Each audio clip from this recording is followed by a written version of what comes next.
Welcome to Grace in the Grind, where we're here to tell the story behind the story of some of the most successful entrepreneurs. And today on the show is a very dear friend of mine. I've known her for a few years, Liz of the Lovely Liz. Welcome to the show.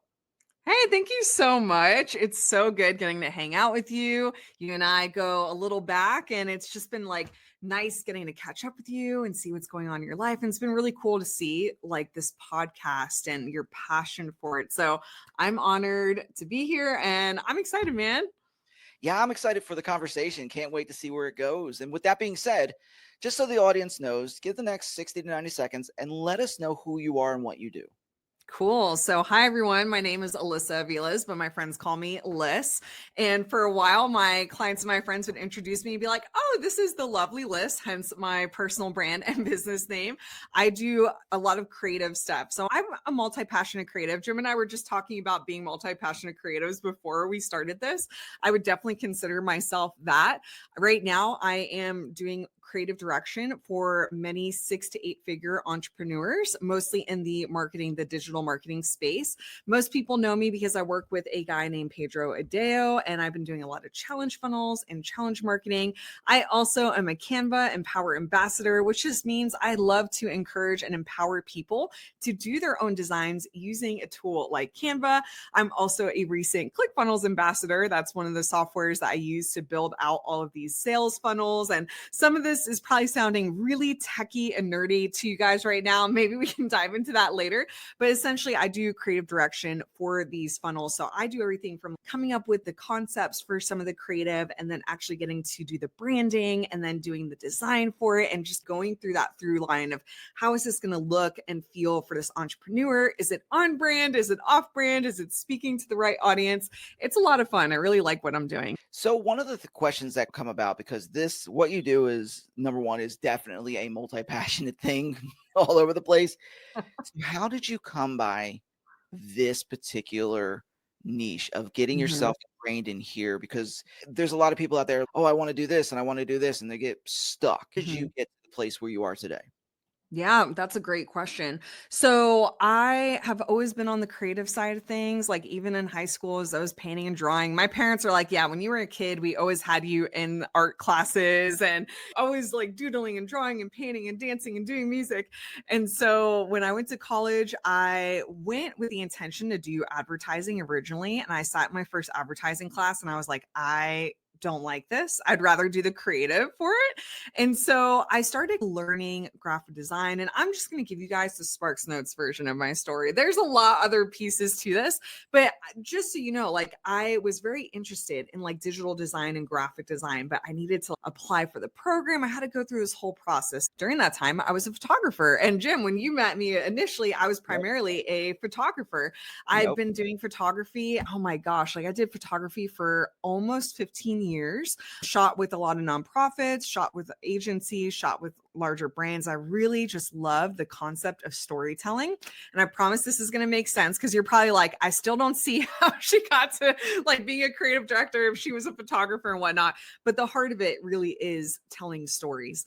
And so did photography for a while. I was learning graphic design, ended up applying for the program at UCF, did not make it into the graphic design program at UCF, but I didn't give up. I didn't quit. I found another program I could do. So I eventually went from being self-taught in graphic design to going to school for graphic design.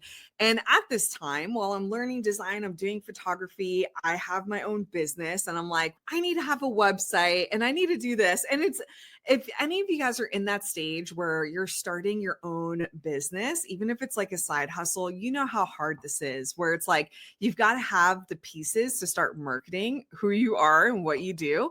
And so I didn't know anything about websites. I didn't know anything about marketing. I just knew the basics of design, but if you look at my old stuff, it's horrible. But I had to figure it out. I then started learning the online marketing world with design because in design school, they just teach you like the foundations of design, but they don't necessarily teach you marketing, which maybe it's changed these days. I don't know. But I did eventually graduate from Valencia College with my degree in graphic design. And I started getting work from agencies and companies before I had even graduated. So now at this time, I'm doing graphic design, I'm doing photography, I've made my first website, and other photographers are asking me like, how did you do your website? So now I'm like, kind of teaching other people like how I'm doing my thing. And it was great until it wasn't great because I didn't know anything about business. And I knew nothing about business, nothing about marketing. And so my freelancing journey ended very quickly. I had to get my first full-time job at a whopping $35,000 salary for a graphic designer, entry level. And it was one of those positions where I joined as a graphic designer and I unintentionally became the creative director. I was the only creative working at this company. And so I ended up learning how to do like printing, but like package printing, actually running a print press, doing boxes, doing car wraps. That's like the most random thing. Some people don't even know that I've done that, like car wraps. I've done billboards. I had to learn all this stuff. Then also at this company, I started doing like their social media. I started taking pictures for them. I started doing all this stuff without a increase in my salary at all. But what I loved was, oh, this is so fun that I get to use my creative gifts in all of these different areas. So that job ended up being horrible for my mental health. And I did end up quitting with a lot of tears. It was really bad, guys. Like I would go out, and at that time, my husband and I were engaged. I would be out shopping and I would just break down in tears because the stress of it was just so overwhelming. Something random would trigger me and I would just break down. I promise this is going somewhere, but I left that job and I was like, I don't know what to do. Freelancing is the only option, but how do I use all of these gifts that I have? Do I go all in on photography? Do I go all in on graphic design? And I had kept hearing over and over again, jack of all trades, master of none sort of thing, right? No one ever talks about like the whole quote, but I had heard about that just a little bit. I was like, I need to focus on one thing, but I don't know. So met with a friend for lunch one day and you're missing a mentor in your life. You need to find a mentor who can help guide you and give you clarity. And I was like, mentors are a lot of money and I don't have a lot of money. I started looking, and long story short, I found an ad from Pedro Deo, who you know as well, because that's how you and I met. And I joined his community. I joined his mentorship. I just started serving the community with my creative gifts. And he didn't have a designer at that time. So he would like present and drop a basic Word document with questions. So I would take that, I would make it look pretty, and I would put it back in the group. And Jim, I don't know if you remember seeing any of that stuff, but I do actually. Do you? Yeah. So then I used to do wallpapers on like mobile devices and desktops. I had those, the wallpaper ones. I had downloaded a few of those. Yeah. Yes, that's awesome. So I just did that because I love the people that were in that community, and it was fun for me to use my creative gifts and serve back. And Pedro noticed and reached out to me and was like, what are you doing? Not in a bad way, right? Like he was just like, hey, what are you doing? Is this you? I love it. This is great. Do you want to start working together? And there's a lot more to the story that I'm going to leave out. You guys can look me up and hear my full story on YouTube. But I started designing for him. He got famous in the marketing world and I just got scooped up into that. And so what I have realized is, I should say this before I talk into stacking my talents. He's the one that told me start learning funnel design. And I was like, why not? I'm a multi-passionate creator. Add it to the list. Let's go. But his mindset was, because you understand website design and because you understand graphic design, you'll understand funnel design really well. And he was right. And so I started learning funnel design. And then soon enough, I started to realize, oh my gosh, like all of these skill sets are layering on top of each other. My whole life I was taught like you only focus on one thing.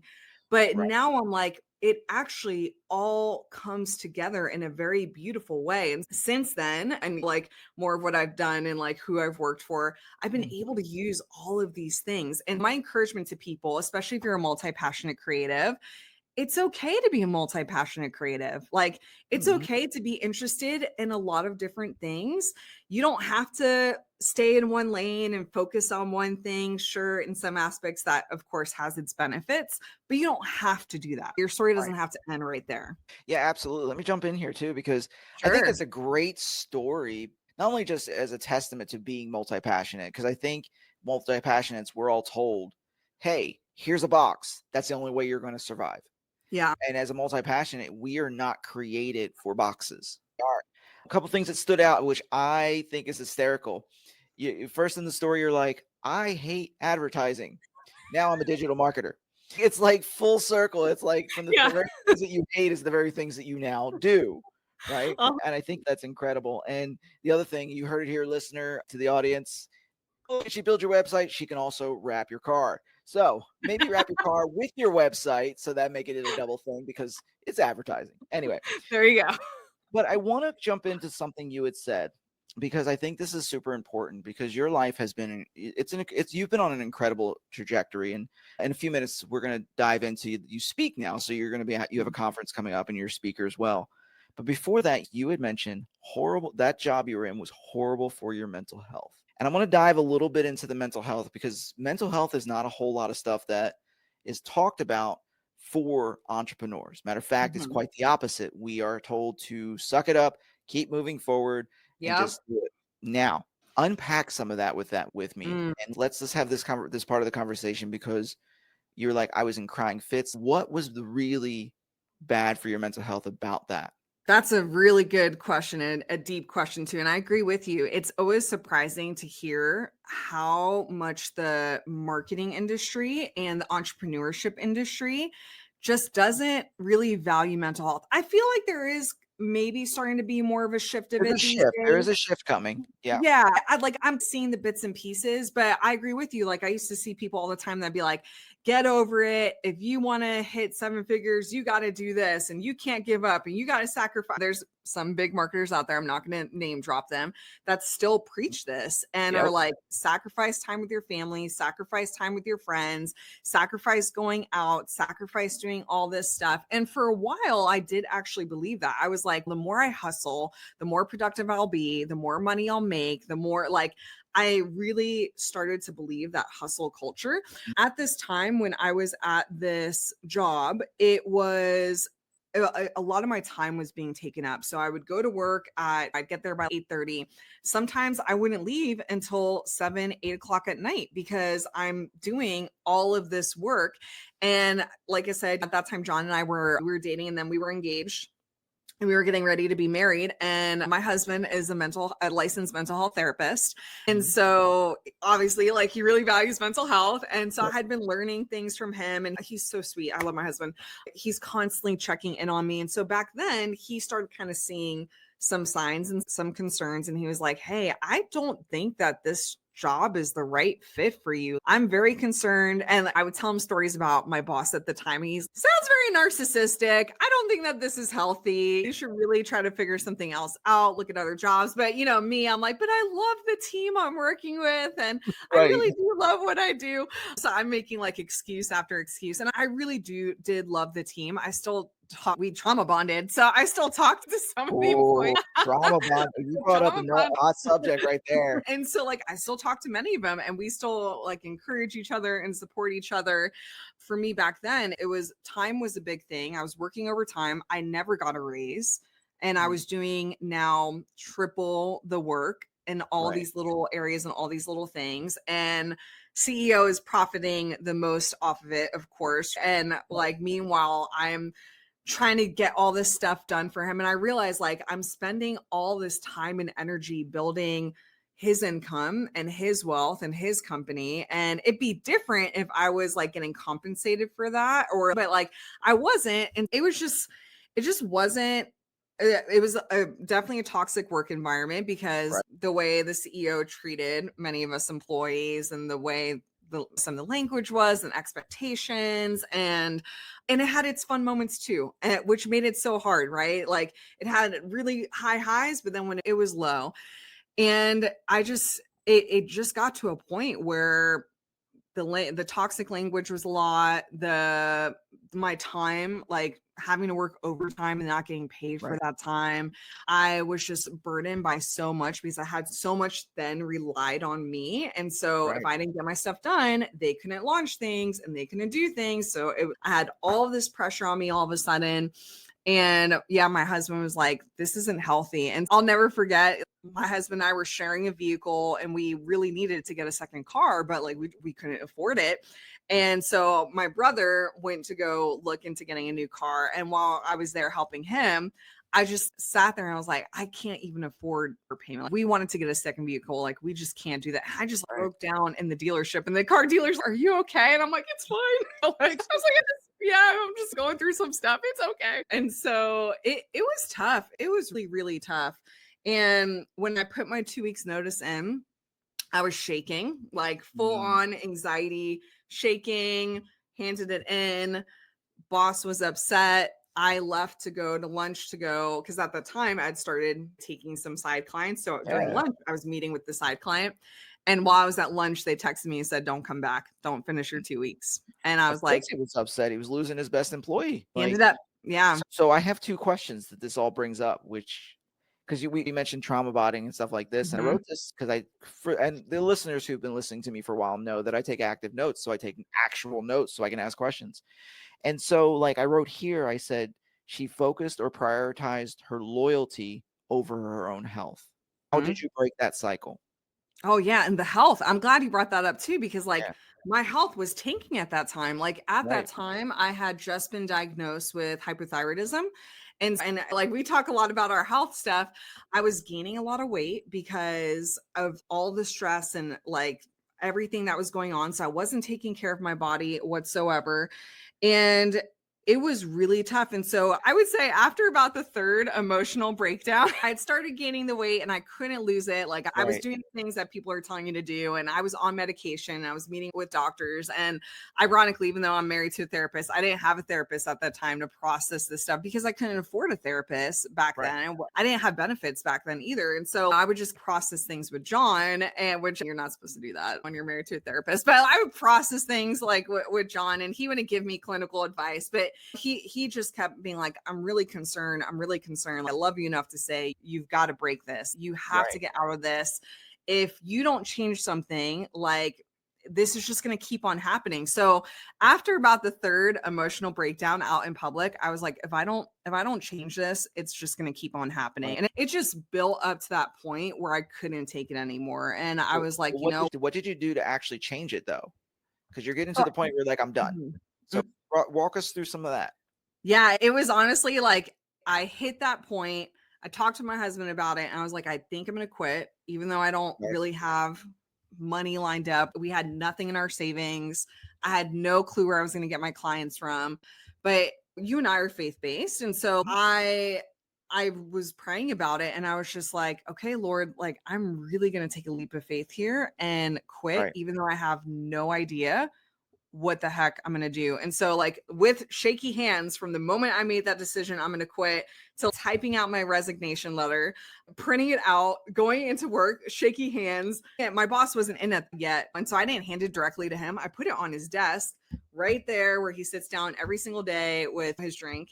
And I was like shaking the whole day, but I was like, I know this needs to happen. right, And yeah, like that's the body's response. right, Like absolutely. my body was just like so anxious about it. But I don't know if you get this way, but I know sometimes like when I know I need to do something and I don't want to do it, I get this shaky Yeah, I've been feeling. there. Oh, Yeah, I've been have you been there. there? Yeah. It's such a weird feeling where it's like anxiety, but also excitement at the same time. Yeah, And so I know I'm meant to do something if I'm starting to get that feeling. And so I knew at that moment, like, oh my gosh, like things are going to change starting today, but it right, needed to happen. yeah. So I don't know if that gives a little bit more clarity, but it was just So something it, where I was it like, does. I have to do this. It does. And so this brings up a follow-up question because now mental health, physical health, what did you do to prevent yourself from going back into a similar situation? That's a good question. Ooh, that's a good question because I feel like I haven't done an amazing job with that. I did end up going back into freelancing. So after that, ending that job, I started freelancing again. I freelanced for probably, I would say 3 years before I met Pedro. And during that time, I was a lot pickier about the people who I work with because I was Right. nervous. I want to make sure I'm working with the right people. I'm doing the right thing. I don't have anyone that's a little crazy or just a little out there. And so I would do discovery calls. I was very intentional about my process with working with people. So I would do discovery calls to like talk more about who they are. I'm very heart centered. So I like to have these one on one conversations with people to get to know them, see their heart, see their mission. And the good news is, everyone that came to me wanted to work with me were my people. It like my fear of working with someone who was like my previous boss, it never happened. Like I started attracting the people that I actually really wanted to work with. And that was really good. But then when it came to working with Pedro, same sort of thing. I was like, I need to get to know you a bit. And this is part of the long story, but like the Lord told me to work for Pedro for free for 1 year. Mhm. And I was like, God, that is the stupidest thing I have ever heard from you because this man is a millionaire and I am not a millionaire. And so I was like, really, Lord? And the Lord was like, work for him for free for 1 year. So when Pedro was like, hey, I want to work with you, I was like, okay, let's just see how this goes. And let's just build the relationship. I'm not going to bill you. I want to see like how this is. And at that time, it was like, he would ask me to do something like maybe once a month. It was very minimal. And so I Right. did it for a year. And then he was like, I need to pay you. So please start billing me. And I was like, okay. So then I started billing him and contracting for him. And then when he got really well known, I went on the team, got started working with the team, and it was crazy, crazy. And Right. thankfully, Pedro is not like my last Right. situation. It is a big night and day difference. But I will say this, like, there have been times like where I haven't held good boundaries with it because like we've talked Right. about this, like Mhm. he everything was so nonstop because of the growth and the things that we were doing. The whole team was just constantly like going, and so it was hard sometimes to put boundaries in place and figure out, okay, how do we make this more efficient, what do we do here? And Right. thankfully over the years I've done a better job of that, and the team has done a better job of that, and now we have this flow that works really well. I've been really more intentional, especially this year, because I'm not full time with Pedro anymore. He's a retainer client, and now I'm back and doing my own things. And so I've been a lot more intentional with putting boundaries in Right. my business, which is something that I was never taught to do. But I was like, I need to. And looking back, I'm like, man, if I had better boundaries at that job that I had, I probably could have pushed to make more money. I probably could have pushed to be like, hey, you need to hire two other people to help me and not, but I was nervous and I was a people pleaser. Oh, I still have those tendencies, right? But like back then I was really like hardcore people that's pleaser. why we call ourselves recovering people pleasers because Yeah. we have the tendencies. So I'm right with you on that one. I have 3 terms I use. I'm a recovering people pleaser, I'm a recovering perfectionist, Ooh. because I tended to be much more into the perfection area. So Same, I'm a same. recovering perfectionist. Uh-huh. And, now the 3rd term actually escapes me. What was the 3rd term? I don't know. We'll figure it out in a few You'll minutes. figure I'll it figure back it out in. when we hit end episode is when I'll figure it out. There actually is a couple things, but I always say I'm a recovering people pleaser, and I, which because it's healing. It shows progress, shows healing. yeah. Give me because there's 2 last questions before we get to know how to find you and things like that. Give me like a couple signs. Like you said, there were Mhm. signs, and John Mhm. was like, "Hey, I'm seeing some signs that Mhm. mental health is struggling." Just for the listener who may be currently in the place that you were, what are some signs that we can look for and say, if these are like red flags or signs in your own self that if I see these, I need to start thinking differently, doing differently, and just start making myself more intentional about them? That's a really good question. So, the first one would be like your physical body response, right? So, for me, my health was all over the place. It was not great. And I was like, something else has to be wrong. And it was probably all the stress and anxiety, high cortisol, all those things coming into play. So, your body will for sure tell you, like, if you're having a big one for me was insomnia. My insomnia was through the freaking roof. Mm. I just couldn't fall asleep. I couldn't stay asleep. I was only getting maybe 3 to 4 hours of sleep a night. Like it just was, my sleep was horrible. Stomach issues, my anxiety. And then for me, the big one was the emotional breakdowns, like just going out into public and like random Right. things triggering me. And I'm just like bawling. I was like, that was a really big one for me.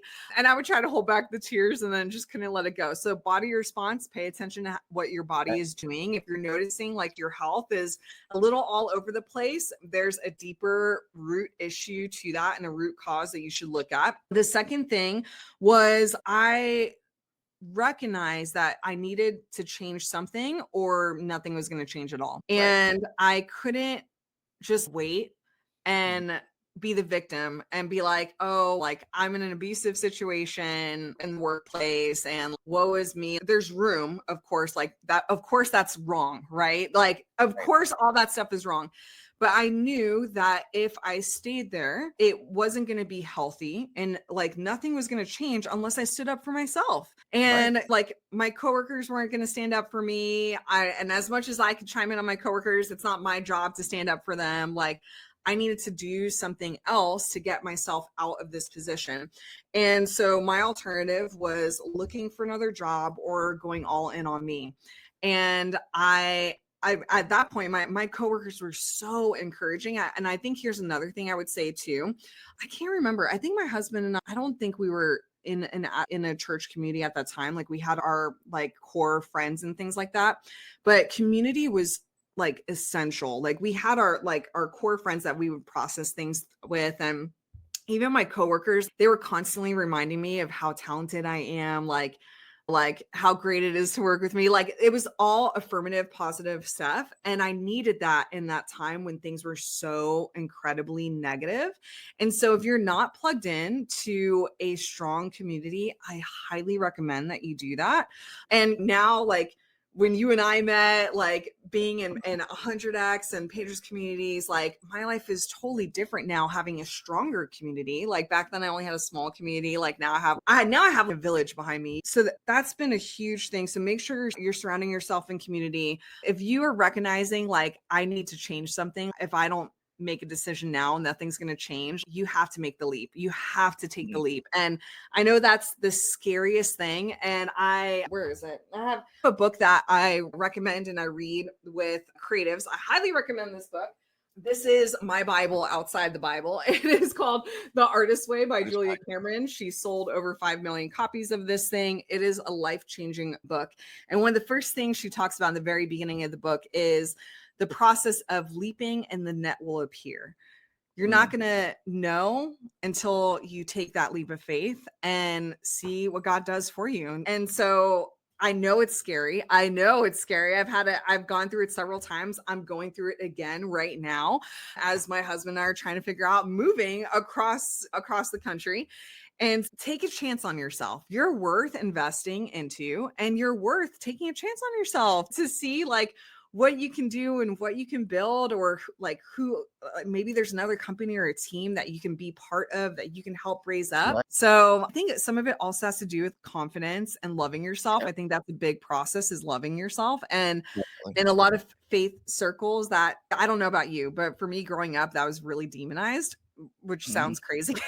It sounds crazy, but I had started to realize that the more I loved who God created me to be and the gifts and talents that were given to me, like the more I have to give it to others. So it raised my confidence in a bit to be okay with taking that leap of faith. So I know that's a lot, but I would say those are like key things that I would look for, I would pay attention to, and I would change to get you into this next up level, I'll say, this next promotion for you. I love it. So in a moment, I'm going to ask you about the wisdom bomb because our audience knows that's coming. So while you get the second to think of the one, or we wrote something you've already said, to the listener, to the audience, I'm going to speak to you guys for a second. Mental health should be the first priority in your life. And if your mental health is struggling, everything else in your life will struggle. So make sure, as Liz was telling you, you have signs that you see, physical, mental, emotional, those signs. Pay attention when they start showing up, whether it be stomach aches, insomnia, whatever it may be. Pay attention to them, because what you refuse to pay attention to will hurt you. It will. And so make sure that you are focusing on that mental health, noticing the signs, and making the appropriate change. All right. So Liz, Now we're at the point where we're going to ask you about the wisdom bomb. And for our listener, they know what the wisdom bomb is. It's the portable truth. Hashtag wisdom bomb. You can see it on my Facebook at Lead with Jim. Give us a wisdom bomb, a short statement that they can apply today. Man, this is tough because, like, the wisdom bomb I want to give people is something we haven't talked about in this episode yet, but I'm leaning more towards that. And so, can I give a little precursor to this? Sure. Go for it. Okay. We've talked a lot about like mental health and my journey and being a multi-passionate creative. And what I'm seeing right now I would say in many spaces in general is people are more anxious right now. They're not really sure what to do. And we're entering a more automated AI sort of world, which for some people, super exciting. For some people, terrifying, absolutely like fearful. And I don't know like where you're standing at all. I'm kind of somewhere in the middle. I'm like, man, I grew up watching Terminator and all these movies. Terminator, iRobot, all of that. I've read the I Seminoff. We know what's going to happen. I love joking about that. But what I want to encourage you guys with is your humanity is your superpower. Like, this is my wisdom bomb for the day. And I know we didn't really go deep into branding or anything like that, but I love to encourage people with this because I feel like we're stepping into a new era where this is something that is already starting to get lost and it's already starting to get forgotten. And even in this conversation, like a lot of this gets to the heart. And at the end of the day, AI can't replicate what you've got going on inside. Like, your authenticity is your superpower. So I really want to encourage you guys with that. I guess another wisdom bomb would just be when you want to give up, don't keep going. Don't quit. It's going to be worth it. I know it's very basic, but I keep going back to that in every season where I feel like I want to quit. I'm like, no, I got to keep going. I got to keep going. It's all good. It's all good. Someone out there is waiting for you. Somebody out there is waiting for you. They're waiting for your gifts. They're waiting for your knowledge. They're waiting for your insight, and you carry the breakthrough that they need. So I hope that all of that encourages you. I feel like that was a lot of little wisdom bombs, but you could curate it and figure it out. No, I love it. So you are the first to give rapid wisdom bombs. Because I love it. So we're setting a new standard here. Instead of a wisdom bomb, we're giving wisdom bombs, and I love it. And you know what's the greatest thing is the whole thing about what you're saying. I know that's basic over and over again in the years and years I've been doing in my industry over 20 years. When you master the basics, you create the greatest success. And so we never truly leave the basics. So I am grateful that you said that because there are still a lot of people that are struggling. I'm an AI enthusiast. So I'm on that portion of, is Skynet possible? Sure. But it's going to be fun getting there. If we're going down in blaze and glory, we're going to have fun getting there. So anyway, all right. With that being said, how do we find you? Yeah, that's a good question too. So I am on Facebook under Alyssa Aviles. I mostly post on my I have one of those professional profiles, so I don't even post on my Lovely List business page anymore. It's just my personal profile. So you can find me on Facebook. I'm also on TikTok. I teach some Canva stuff on there. I go live and I share behind the scenes while I'm building out funnels and websites. You guys can learn from me live on TikTok. It's under the Lovely List. I am on Instagram, but I don't really post a lot on Instagram, to be honest. I'm on Pinterest. And then I have my own school community as well, where I teach people. I teach multi-passionate creatives and the DIY solopreneur type people how to use Canva, how to do their own branding, how to do their own funnels. And so I will give Jim his own link. So if you're interested in that, you could check it out. Awesome. And just to the listener, all of this will be in the show notes to make it easy, accessible. And I highly recommend you connect with my dear friend. I am part of the school community. It's an amazing community, such a depth of knowledge in there. So I would highly recommend, and we will show all of those links in there.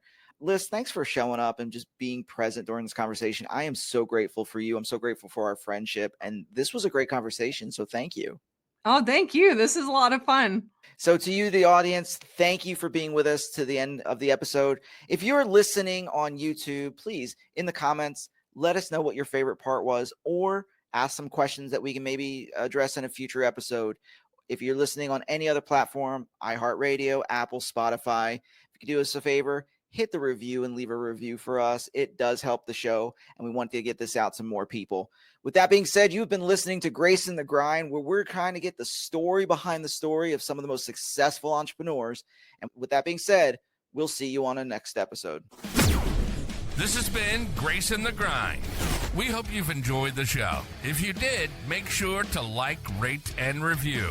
And we'll be back soon. But in the meantime, find us on social media at Lead with Jem. Take care of yourself. And we'll see you next time on Grace in the Grind.